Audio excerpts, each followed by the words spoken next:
2014 में जब ये नया राज्य बना और इस राज्य को बनने में भारतीय जनता पार्टी के कार्यकर्ताओं का, भारतीय जनता पार्टी की पूरी ताकत लगी थी कि इस संघर्ष में उन सब की जो उम्मीदें थी उसको पूरी तरीके से नकार दिया गया। जब ये राज्य बना तब लोगों के 3 विषय प्रमुख थे, नीलू, निधुलू, नियामकुलू। पानी, पर्याप्त मात्रा में निवेश और जो रोजगार के साधन, खासतौर पे सरकारी रोजगार के कई सारे यहाँ पे वैकेंसीज की समस्या थी, इस सब को पूरा करने के आश्वासन से ये सरकार को जनता ने अपना वोट दिया। मैं समझता हूं जो सरकार इन वादों को लेके यहाँ पे चुनी गई थी, उस सरकार से आज पूरी तरीके से लोग दुखी हो गए। 8 वर्षों में केंद्र सरकार से भी बड़े पैमाने पे योजनाएं आई, पैसे आए, उसका दुरुपयोग हुआ। हर योजना में बड़े बड़े भ्रष्टाचार के कांड देखने को मिलते हैं। लोगों की भर्ती नहीं करी गई। जो शोषित वंचित परिवार हैं, उनको जो केंद्र से भी सहायता मिलती है उसको लोगों तक पहुंचाने में सरकार ने बहुत दिलचस्पी नहीं दिखाई। स्वास्थ्य सेवाओं में, शिक्षा के क्षेत्र में, हर क्षेत्र में सरकार की जो रवैया है उससे आज मुझे लगता है पूरी तरीके से तेलंगाना में बहुत ज्यादा अशांति है। जो इरिगेशन के प्रोजेक्ट्स हैं, जिसमें खासतौर पे कालेश्वरम प्रोजेक्ट था, उसमें 40,000 से बढ़ के 1,30,000 करोड़ प्रोजेक्ट कॉस्ट कर दिया गया। मैं समझता हूं ये अपने आप में एक यूनिक उदाहरण है इस देश में कि कोई प्रोजेक्ट 40,000 करोड़ से बढ़ के 1.25 लाख करोड़ से बढ़ जाए और उसके बावजूद वो काम भी नहीं पूरा हुआ। और उसके साथ साथ जो बाकी प्रोजेक्ट्स थे, चाहे पलामू रंगारेड्डी प्रोजेक्ट था जिससे 18 लाख एकड़ का सिंचाई की योजना थी, या नेतमपाडू निंदी का प्रोजेक्ट था, इन सब की भी अवमानना करी गई है। मैं समझता हूं जो गत दिनों में चुनाव के परिणाम आए हैं, खासतौर पे हैदराबाद के जो म्युनिसिपल कॉरपोरेशन का चुनाव रहा, जिसमें भारतीय जनता पार्टी का बहुत ही अच्छा प्रदर्शन रहा, इसी के साथ साथ जो बाई इलेक्शन दुबक्का का हुआ अक्टूबर-नवंबर 2020 में, और एक प्रकार से वो कॉन्स्टिट्यूएंसी अगर हम देखें तो एक तरफ मुख्यमंत्री की एरिया है, दूसरी तरफ उनके रिश्तेदार का कॉन्स्टिट्यूएंसी है, दोनों के बीच में दुबक्का पड़ता है। उसको भी बीजेपी ने बड़े अच्छे मार्जिन से जीता।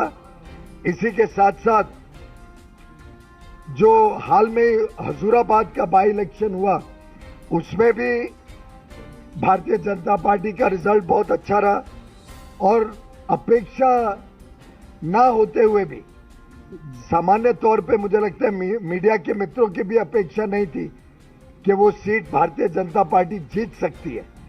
पूरी सरकार की, राज्य सरकार की ताकत लगी भाजपा को हराने के लिए, फिर भी बहुत अच्छे तरीके से भाजपा जीती।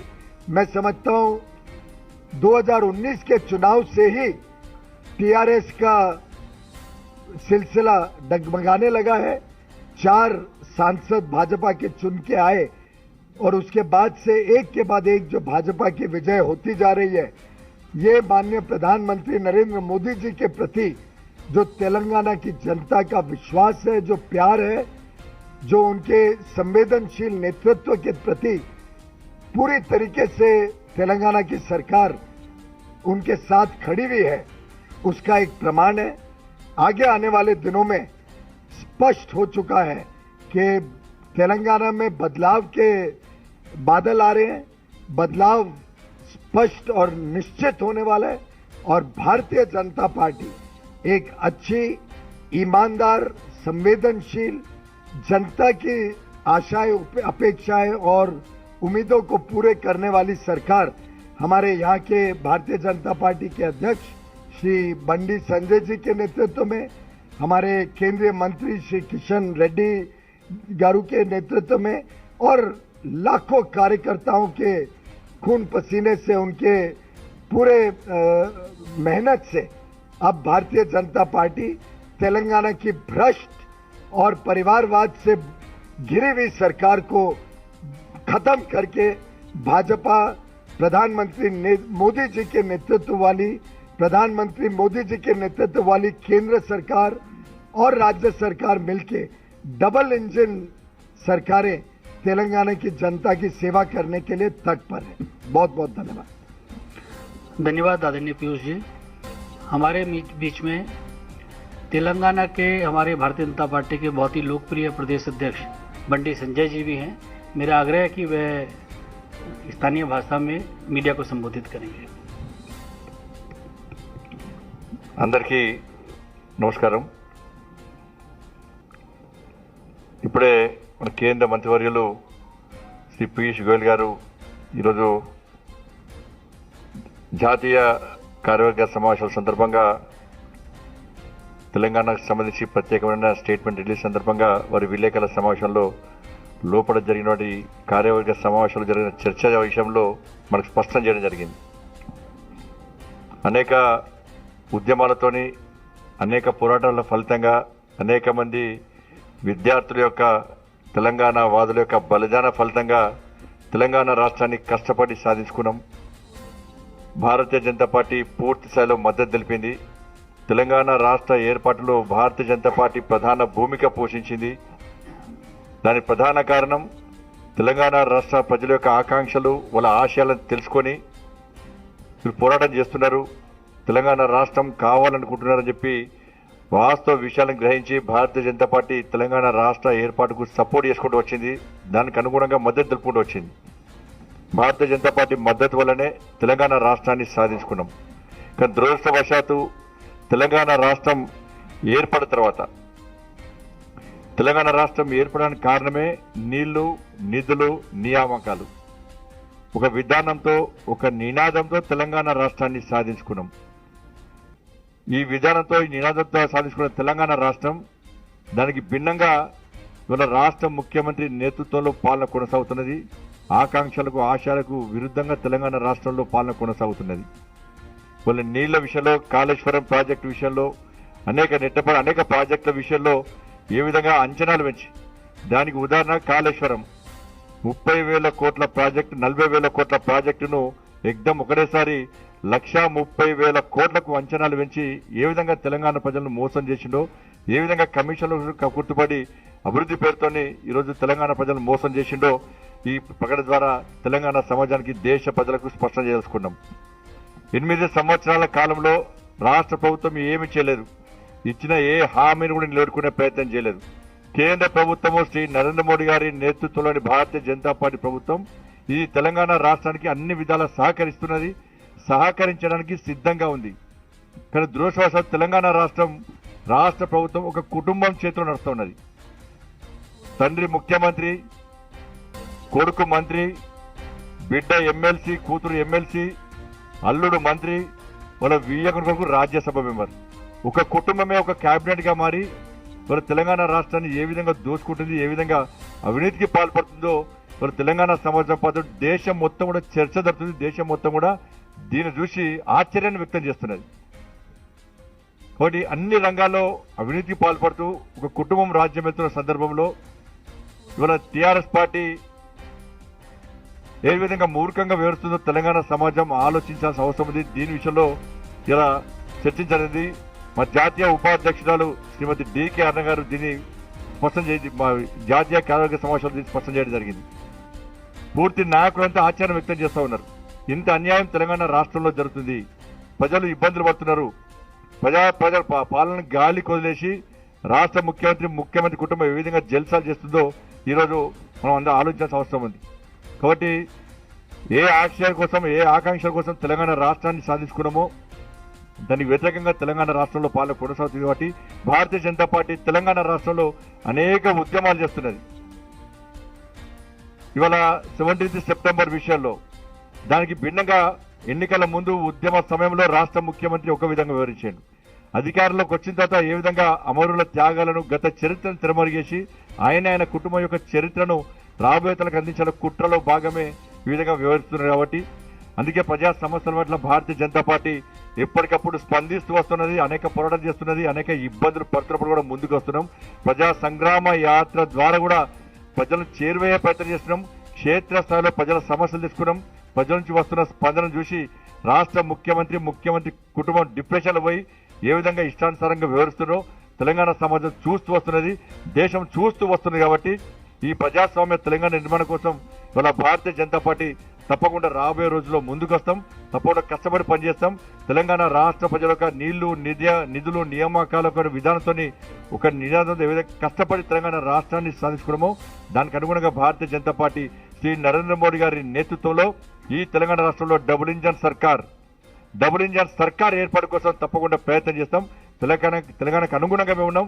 తెలంగాణ అభివృద్ధి కోసం నరేంద్ర మోడీ గారు కష్టపడి ఇలా ఇష్టపడి ఈ తెలంగాణ రాష్ట్రాన్ని అభివృద్ధి అని చెప్పి ఆలోచనతో ఉన్నారు. కాబట్టి తప్పకుండా అందరూ సహకరించాల్సిందిగా ఇలా భారతీయ జనతా పార్టీ జాతీయ కార్యవర్గ సమావేశం తెలంగాణ ప్రజలకు అప్పీల్ చేస్తా ఉన్నది.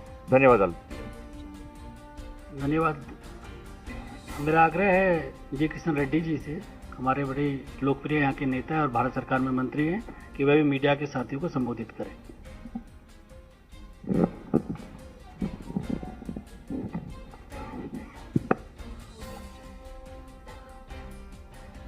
तेलंगाना की ओर से, तेलंगाना भारतीय जनता पार्टी की ओर से जो भी हैदराबाद से, तेलंगाना से बाहर से आए हुए पत्रकारों को भी मैं धन्यवाद देना चाहता हूं। 2 दिन से आप लोग 3 दिन से इस कार्यक्रम को कवर करने के लिए आए हैं। आप सब लोगों को फिर से पार्टी की ओर से, तेलंगाना के जनता की ओर से मैं हृदय से स्वागत करता हूं। आप सब लोगों को मालूम है, आप स्वयं तेलंगाना का सरकार कैसा काम कर रहे हैं, आप 2 दिन से देख रहे हैं। हम 1 महीने से इस कार्यक्रम को सफल बनाने के लिए बहुत प्रयास करे हमारा कार्यकर्ता, मगर पूरा गवर्नमेंट मिशनरी को मिसयूज करते हुए जितने भी हम बैनर्स लगाते हैं उसको तोड़ दिया है। टीआरएस कार्यकर्ता हमारा बैनर से निकाल के उनका बैनर से लगाए, और आज भी देखे आप फुल पेज एड्स। दुनिया में, देश में अलग अलग जगह अलग अलग राजनीतिक कार्यक्रम होते हैं, मगर कोई भी ऐसा गिरावट राजनीति देश में नहीं देखे। वो बोलते हैं तेलंगाना को आके हम क्या कर रहे, हमारा सरकार से सीखने के लिए आए। मैं बताना चाहता हूं, आपसे क्या सीखने का है? आपका फैमिली रूल कैसा है वो सीखने का है क्या? आपका बाप बेटे का सरकार कैसा करे वो सीखने का है क्या? कितना भ्रष्टाचार कर रहे वो सीखना है क्या? कितना आप डिक्टेटरशिप चलाते हैं वो सीखना है क्या? और वो बताते हैं, आप देखे होंगे असदुद्दीन ओवैसी जी का स्टेटमेंट, सिर्फ केसीआर ड्राइविंग सीट पे बैठे हैं, सरकार का स्टीयरिंग मेरा हाथ में, एक्सीलेटर मेरा हाथ में, ब्रेक मेरा हाथ में। ये दोनों, एक ओवैसी सरकार, एक कल्वकुंट्ला सरकार, दोनों मिलके तेलंगाना को लूट रहे हैं। ये 2 लोगों का राजनीति। अब कोई विपक्ष के नेता कितने भी एमएलए हो, एमपी हो, कभी अपॉइंटमेंट नहीं देते सर, मगर असदुद्दीन ओवैसी मोटरसाइकिल लेके घर के अंदर बेडरूम के पास जा सकते हैं। यह स्थिति है तेलंगाना में। आज तक वो हमारे को सिखाते करते, 8 साल से सेक्रेटरीट नहीं आया दुनिया में कोई चीफ मिनिस्टर, ऐसा कोई चीफ मिनिस्टर दुनिया में नहीं दिखाऊंगा आपको। 8 साल से सेक्रेटरीट एक दिन भी नहीं आया वास्तु के नाम पर, ऐसे सेक्रेटरीट को तोड़ दिया वो हमारे को सिखाते कहते सरकार कैसा चलाना। ये फार्म हाउस में रहते हैं, 1 महीने में 20 दिन फार्म हाउस में रहते हैं, वो हमारे को सिखाते कहते सरकार कैसा चलाना। आपका कैबिनेट मीटिंग नहीं होता, डेली फैमिली परिवार के लोग डाइनिंग टेबल में बैठकर चर्चा करते हैं वही कैबिनेट है उनके लिए, जनता के तेलंगाना के जनता के लिए वही कैबिनेट है। वो हमारे को सिखाते करते कितने सरकार का पैसा खर्च करके लगभग 40 करोड़ रुपए सिर्फ होर्डिंग्स के लिए खर्च किया है और कितना एडवर्टाइजमेंट के खर्च लिए आपको देख रहे हैं, सिर्फ हमारा मीटिंग को काउंटर करने के लिए। उनका मीटिंग किया है, हम कभी नहीं बोले हैं।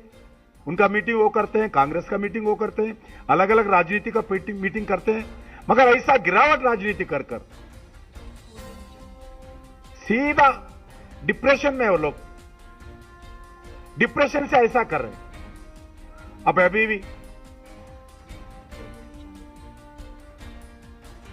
अभी भारतीय जनता पार्टी का इलेक्शन के बारे में पीयूष गोयल जी बताए। बिल्कुल आज तेलंगाना में भारतीय जनता पार्टी का जनता से एक आशीर्वाद देने का तैयार है। जनता वेट कर रहे हैं, डरते हैं भारतीय जनता पार्टी को, इसीलिए सुबह से लेकर शाम तक मोदी साहब के खिलाफ कैसा बोलना, प्रधानमंत्री आदरणीय प्रधानमंत्री के खिलाफ भारतीय जनता पार्टी के लिए कैसा बोलना चाहिए, झूठ प्रचार करते हैं, गलत प्रचार करते हैं, विष प्रचार करते हैं। उनके पास कोई प्रजातंत्र के ऊपर विश्वास नहीं। जितने भी तेलंगाना आंदोलन में उनके साथ थे, जो लोग एम्प्लॉइज हो, टीचर्स हो, जर्नलिस्ट हो, यूथ ऑर्गेनाइजेशन हो, स्टूडेंट ऑर्गेनाइजेशन हो, जितने लोग उनके साथ तेलंगाना आंदोलन में थे, एक भी व्यक्ति उनके पास नहीं है। सभी परिवार उनको आजू बाजू रख लिए। ये मां बाप बेटे का सरकार है, ये कोई डेमोक्रेसी नहीं है। जितने एक आंदोलन करने का एक स्थान था, जलता दिल्ली में जंतर मंतर थे। ये आंदोलन से आगे बढ़कर सत्ता में आए पार्टी है, ये उस आंदोलन में बंद किया है। हम सुप्रीम कोर्ट को जाना पड़ा, हाई कोर्ट को जाना पड़ा। हाई कोर्ट का जजमेंट के आधार पर आज धरना चौक में धरना करना पड़ते हैं। हैदराबाद में धरना का अगर हमारा पार्टी, हमारा राष्ट्र अध्यक्ष, प्रांत के अध्यक्ष अगर घोषणा किया है, अलग अलग जिलों में अरेस्ट करते हैं सभी लोगों को। हैदराबाद में धरना है तो आदिलाबाद में अरेस्ट करते हैं, हैदराबाद में धरना है तो नालगोंडे में अरेस्ट करते हैं। ये प्रजातंत्र का राज है क्या? ये सीखना है क्या हमारे को? तेलंगाना सरकार ऐसे जो हम इस फैमिली पार्टी को, ये परिवारवाद पार्टी को उखाड़ के फेंकने के लिए जनता, तेलंगाना का जनता तैयार है। हम कोई इनका जवाबदारी नहीं है, हम जवाबदारी है केसीआर परिवार को जवाबदारी नहीं है। प्रश्न पूछना, हम जवाब देना, हम जवाबदारी है तेलंगाना जनता को। जरूर हम समय के यहाँ पर तेलंगाना जनता उनको जवाब देंगे। आप सब लोगों को मैंने हुजूराबाद इलेक्शंस में जितना खर्च किया है, इवेंट मैनेजर से लेकर इवेंट मैनेजर से घर घर को पैसे बांटे हैं। उनके कार्यकर्ताओं को पैसे दिए तो सीधा नहीं जाते बोल के इवेंट मैनेजर से पुलिस के साथ लेकर घर घर को पैसे बांटे, मगर पैसा लेने के बाद भी जनता टीआरएस को वोट नहीं दिया है। यह स्टडी कैसे, आप लोग भी स्टडी करना चाहिए हुजूराबाद में जाकर, क्यों नहीं दे वोट। पैसा लेने के बाद भी कोई जनता 23,000 मेजॉरिटी से हम जीते हैं इलेक्शन में। कारपोरेशन जिस शहर में बैठे हैं, इसी जगह कारपोरेशन चुनाव में हर घर को 10-10 हजार फ्लड इफेक्ट के नाम पर सरकार का पैसा बांटा है। इलेक्शन के 10 दिन पहले हर घर को 10,000।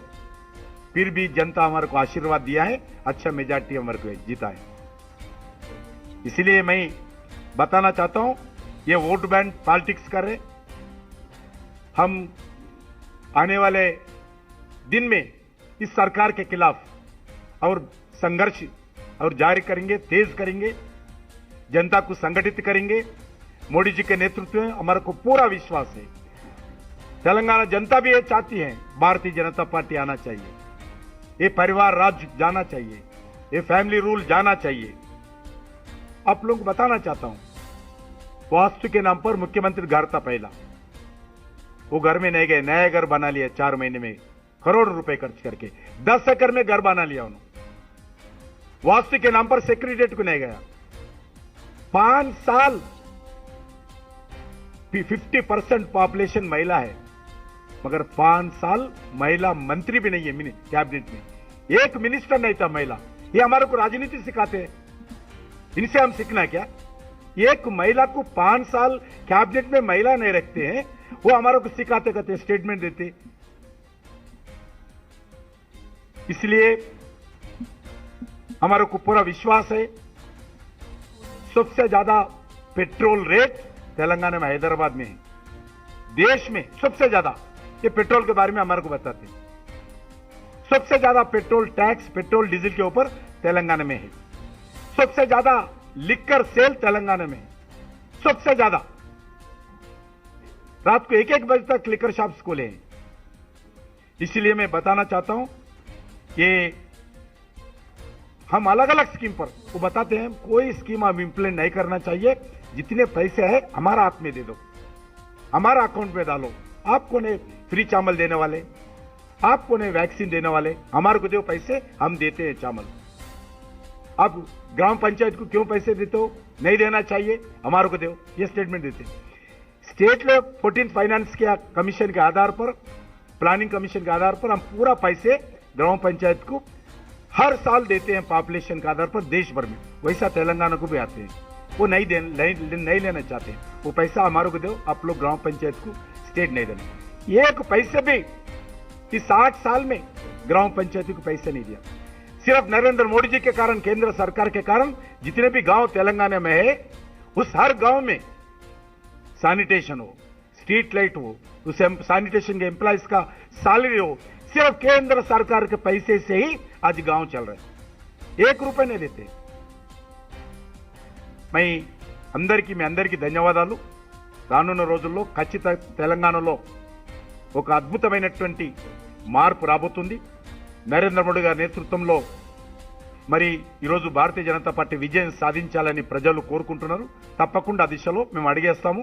ఈ కార్యవర్గ సమావేశాలు ఏవైతే జరిగాయో తెలంగాణ ప్రజల్లో ఒక విశ్వాసం కల్పించేటువంటి ప్రయత్నం ఈరోజు జరిగింది। ప్రజలందరూ కూడా ఈరోజు మేము ఎక్కడనే కాదు, తెలంగాణ ప్రజలందరూ ఈ కార్యవర్గ సమావేశాల సందర్భంగా సంతోషంగా ఉన్నారు, స్వాగతం పలుకుతా ఉన్నారు।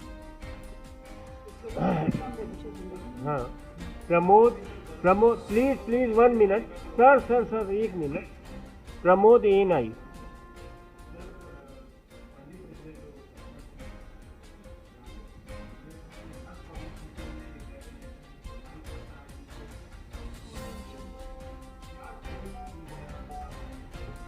तो इन्वेस्टिगेशन में सब चीजें निकलेंगी, पर आज तेलंगाना का हर व्यक्ति जानता है किस प्रकार से यहाँ पे भ्रष्टाचार चरम सीमा पे है।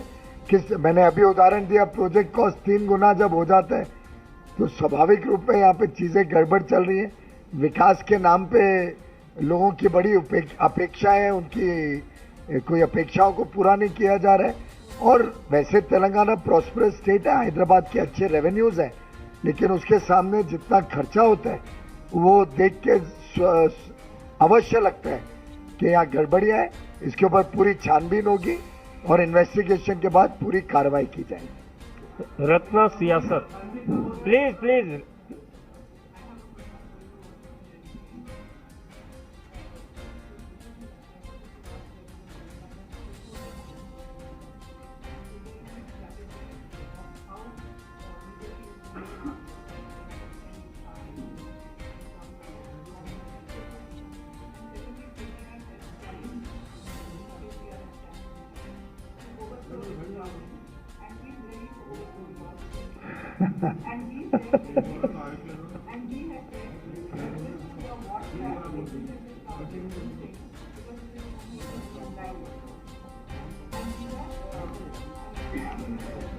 इस क्वेश्चन का तो जवाब देने लायक भी नहीं है। वो केंद्र सरकार, प्रधानमंत्री नरेंद्र मोदी जी की लोकप्रियता पे आज देश भर में, और वास्तव में तो आज जो देख रहा है दृश्य विश्व भर में, आज सबसे लोकप्रिय नेता माननीय प्रधानमंत्री नरेंद्र मोदी जी हैं। वो ऐसा कुछ भी वक्तव्य दे तो हंसी के लायक ही है मेरे ख्याल से वो वक्तव्य। और अभी उन्होंने बड़े दुर्भाग्यपूर्ण स्थिति है कि माननीय प्रधानमंत्री जी जब हैदराबाद आए तो एक शिष्टाचार तक नहीं दिखाया। लेकिन ठीक है, वो तो जिस प्रकार का कल्चर होता है हर एक व्यक्ति का, जिस प्रकार की भाषा इस्तेमाल होती है, उससे पता चल जाता है कि किस प्रकार के नेता को दुर्भाग्यपूर्ण स्थिति है कि यहाँ पे मौका मिला और उन्होंने मौका गंवा दिया। अब मुझे लगता है, और ऐसे जो स्टेटमेंट है तो आदमी जब डर जाता है, ये डर का प्रतीक है इस प्रकार के स्टेटमेंट, और वो डर झलक है इस स्टेटमेंट के अंदर। एबीपी तेलुगु से प्लीज रत्ना जी रुक जाइए। स्ट्रैटेजी तो जनता तय कर रही है। हमारे थोड़ी प्रेस को बोलते हमारे पार्टी के नेता जो राष्ट्रीय कार्यकारिणी के सदस्य हैं, वो पिछले 2 दिनों में 48 घंटे पूरे प्रदेश में जनता के साथ संपर्क करके आए हैं। हर असेंबली कॉन्स्टिट्यूएंसी में हमारे नेता गए, 2 दिन रहे, जनता से फीडबैक लिया, जनता की तकलीफें समझी, जनता से संपर्क सीधा किया नेताओं ने, और फीडबैक लेके आए हैं कि प्रदेश की जनता दुखी है, प्रदेश की जनता बदलाव चाहती है, और हमारे प्रदेश के कार्यकर्ता, भाजपा के कार्यकर्ता पूरे उत्साह के साथ अपने काम में लगे हैं। प्रदेश में भारतीय जनता पार्टी का विस्तार हो रहा है, और अवश्य हम अगले चुनाव में हर सीट पर लड़ेंगे और हर सीट पर जीतेंगे।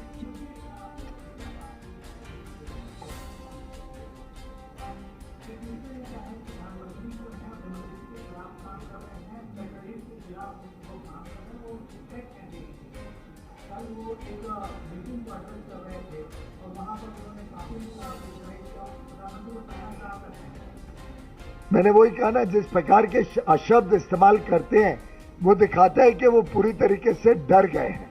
उनको ध्यान आ गया है कि मोदी जी की जो पॉपुलैरिटी है, जो उनकी लोकप्रियता है, वो उसके सामने खड़े नहीं रह पाएंगे। आपको याद होगा 2019 में भी उन्होंने चुनाव को एडवांस किया था। वो डरते थे कि 19 के लोकसभा के साथ जो शेड्यूल के साथ अगर चुनाव होगा तो वो हार जाएंगे। उनको ये नहीं ध्यान आया कि उसके बावजूद 2019 में उनके सांसद इतने घट गए, भाजपा के 4 आए, कांग्रेस के जीत के आए, सभी पार्टीज के आए, पर अब जो परिस्थितियां डेवलप हुई हैं उसमें भारतीय जनता पार्टी तेज गति से आगे जा रहे हैं। उनके इन शब्दों से तो मुझे लगता है कोई फर्क नहीं पड़ता है। आज भारत की लोकतांत्रिक जो परिस्थिति है उसके बारे में पूरे विश्व में तारीफ है। Bharat is the mother of all democracies. आज भारत में किसी को हमें लोकतंत्र सिखाना नहीं पड़ता है, हमारी विरासत है, हमारी धरोहर है। हमारे देश में युगों युगों से लोकतांत्रिक परंपराएं चल रही हैं। पायल मेहता।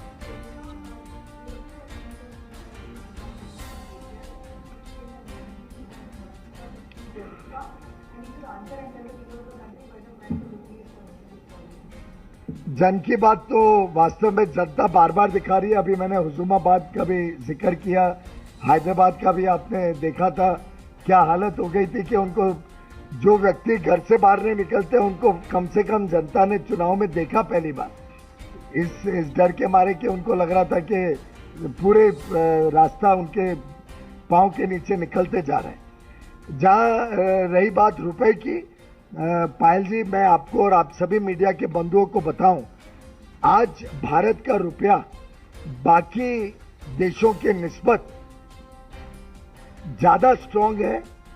पूरे विश्व में आज जो चुनौती भरी स्थिति है, कोविड के बाद ये युद्ध के अंतर्गत जो सैंक्शंस लगे हैं, ऐसी परिस्थिति में महंगाई एकदम चरम सीमा पे है। महंगाई के साथ साथ विश्व भर में सभी करेंसीज डिप्रिशिएट हुई हैं। भारत की रिलेटिव डिप्रिसिएशन बहुत कम है और इस बात की पुष्टिकरण सभी देशों ने किया है। भारत एक ओएसिस ऑफ स्टेबिलिटी है आज विश्व की अर्थव्यवस्थाओं में, जबकि यूनाइटेड स्टेट्स ऑफ अमेरिका में जो ब्याज के दर है वो जिस प्रकार से बढ़ रहे हैं, वो जहां 0.5% ब्याज होता था वहां अब बात हो रही है 1.75, यानी 3.5 गुना ब्याज बढ़ने वाले। जो महंगाई वहां 1-1.5% होती थी वो 8% से ज्यादा है, और ये पूरे विश्व के विकसित देशों की हालत है। ऐसी परिस्थिति में भारत सरकार ने प्रधानमंत्री मोदी जी के नेतृत्व में महंगाई पे ऊपर भी कम पकड़ के रखी है, लगाम पकड़ के रखी है।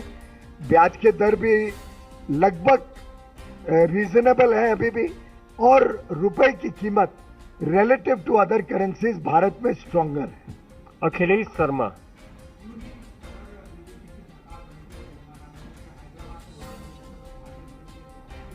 जो जो योजनाएं करनी है वो तो चुनाव के बाद एक बार सरकार बन जाए तो हमारे मुख्यमंत्री और पूरा कैबिनेट तय करेगा। Sanjay Sharma, please please 2 minute. Sanjay Sharma, India news.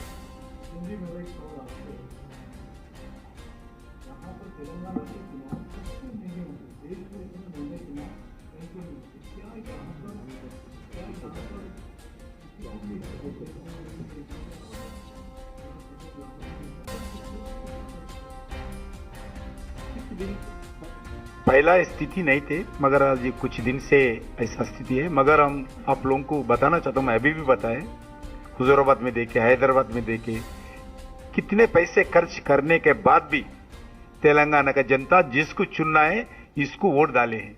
इसलिए वो केस स्टडी है आप लोगों के लिए। इतने पैसे टीआरएस खर्च करने के बाद कैसा भारतीय जनता पार्टी जीता, कितने पैसे खर्च करने के बाद म्युनिसिपल कॉर्पोरेशन में अच्छा सीट बीजेपी निकल के लाए। ये एक केस स्टडी है, आप लोगों से मैं अनुरोध करता हूं, ये केस स्टडी में जाना चाहिए, जनता से पूछना चाहिए। कृष्णा मूर्ति, आंध्रा प्रभा।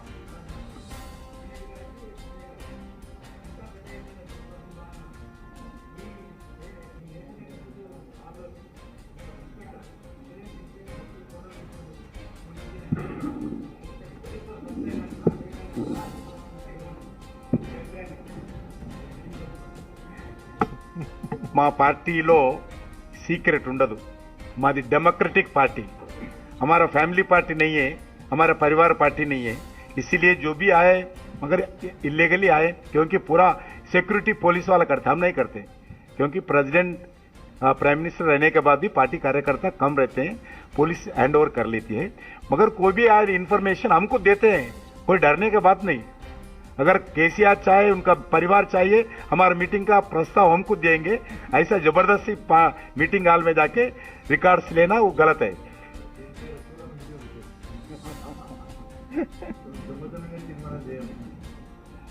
ఇచ్చిన హామీలేమో వాపసు తీసుకోము, ఇవి చేస్తాము అవే చెప్తాం మేము। పోలీసులు వచ్చి కేసీఆర్ కూడా వచ్చి కూర్చోవచ్చు మీటింగ్ లేము, వస్తాను స్వాగతిస్తాం మేము కూడా, వచ్చి స్పెక్టర్ కూర్చోవడం ఇబ్బంది లేదు అలా। वैसे आप सब जानते हो हमारी सरकार, मोदी जी की सरकार तो पारदर्शिता में बिलीव करती है, ट्रांसपेरेंसी में। हम तो हर एक चीज स्वयं से ही, सरकार की भी सब जानकारियां स्वयं से ही वेबसाइट के ऊपर डालने वाली पार्टी है, डालने वाली सरकार है। तो यहाँ पे जिसको जो आना है कर ले, यहाँ कोई सीक्रेट एक्टिविटीज नहीं है, हम जनता की भलाई के लिए काम कर रहे हैं।